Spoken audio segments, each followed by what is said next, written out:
One is Hispanic but not white. Because Hispanic come in 34 flavors, right? They don't care. Native American but not white.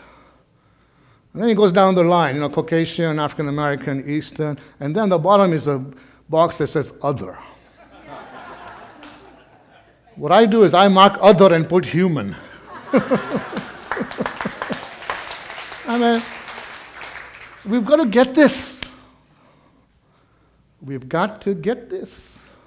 If we don't get that we are one human race, how are we going to get to peace? We teach that. And for the next 64 days, we can all become one human race.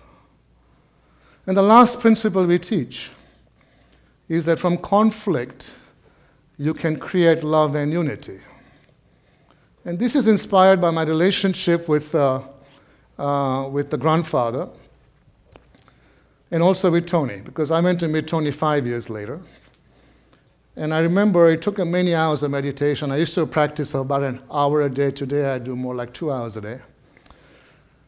And it took thousands of hours of meditation because you don't know how you're going to react when you come eyeball to eyeball with the person who pulled the trigger on your son. And I was sitting very close to him across the coffee table. And Plez was with me, his grandfather, but I told Plez I want some alone time with Tony. And he left us alone for a couple of hours. And at one point, I remember looking in Tony's eyes for a very long time, trying to find a murderer. And I didn't see a murderer. I was able to climb through his eyes and feel his humanity. I was able to touch his soul because the spark he had in him was no different than the spark I have in me or the spark that is in everybody else in this room. Sure, he had murdered my son. That does not make him inhuman. And not only did I forgive him at that time, I told him, Tony, when you come out of prison, you have a job at the Khamisa Foundation. Think about the power of Tony on stage with a grandfather and me. And he's going to reach out to the kids and say, when I was 11, I joined a gang. When I was 14, I killed Mr. Khamisa's son. I spent the last umpteen years in prison. I'm here to tell you it's not worth it. And I know Tony would like to turn the clock back, but you can't. Do you think his voice will reach those kids? Yeah. His voice will reach the kids because his voice will have the intonation of that person who pulled the trigger. And prior to me meeting him, he would tell his grandfather, I'm going to die in prison, after I told him and gave him some hope and some love. He passed his GED, self-taught himself, actually he aced it. He's 2/3 of the way done with becoming a child psychologist. And I'm trying to get him out early. Couldn't do it under the Schwarzenegger regime. But I have good hopes under the Jerry Brown regime. Actually, Jerry Brown's father, Edmund Brown, wrote a book on clemency. And he also was the governor of California many years ago. So we think maybe there's more compassion here than in the administration before that. So I love ritual, I love Chinese symbology, and in conflict, the symbology in Chinese for the symbol for conflict or for crisis, essentially a crisis is a conflict of mass proportions. That particular symbol has both the symbol of danger and opportunity. So get that? So in conflict, the danger is to create more conflict. The opportunity is to create love and unity. I would never have met Plez had his grandson not killed my son. And neither one of us have a degree like Christian in divinity. I'm an investment banker. That means I have a PhD in greed and avarice, right?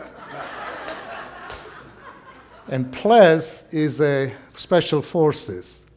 2 tours of Vietnam as a Green Beret trained killer. This is not Gandhi meeting MLK Jr., okay? He's Christian, I'm Muslim. He's African American, although I kid him about that because I was born in Africa. I was still Plez. I'm the African American in this group, not you.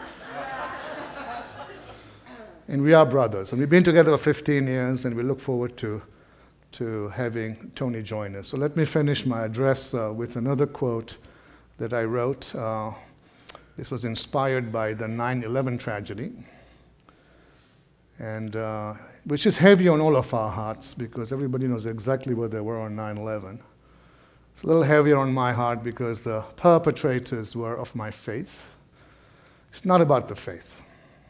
I mean, all faiths teach forgiveness, and Christianity is huge on it.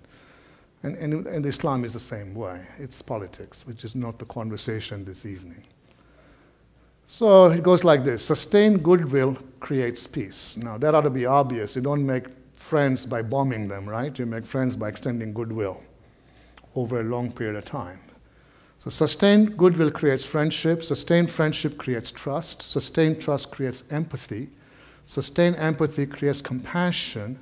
Sustained compassion creates peace. Does that make sense? So I call this my peace formula. Goodwill, friendship, trust, empathy, compassion, peace. But people always ask me, how do you extend goodwill to the person who murdered your child? I tell them, you do that through forgiveness. As is evident, it worked for me. It worked for my family. It worked for him. It worked for his family. It can work for you, and you, and you, and you, and you, and your family. It can work for Israel and Palestine, North and South Korea. It can work for the United States of America. So my sisters and brothers, I'm here to tell you that peace is possible. How do I know that? Because I am at peace. Thank you very much, and good evening.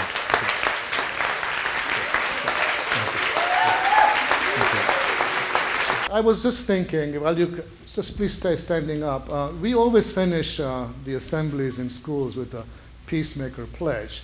And since this is the kickoff of the season for Nonviolence, I thought we should end with a pledge. Everybody agree with that? Yes. It's the same pledge we do with the kids. So if you will repeat after me, I pledge on my honor to be a peacemaker, in my home, in my work, and in my community. I am a peacemaker. I am a peacemaker. Let me hear you. I am a peacemaker. Thank you very much. Good night. Azim Khamisa is going to be back here at Seaside March 13th. If you want to hear more, March 13th. Thank you to all my friends that were here this evening. Let's end with the peace song. And together, Peggy and Rick, help me out with this song. And Jim Bianchi, get on the piano.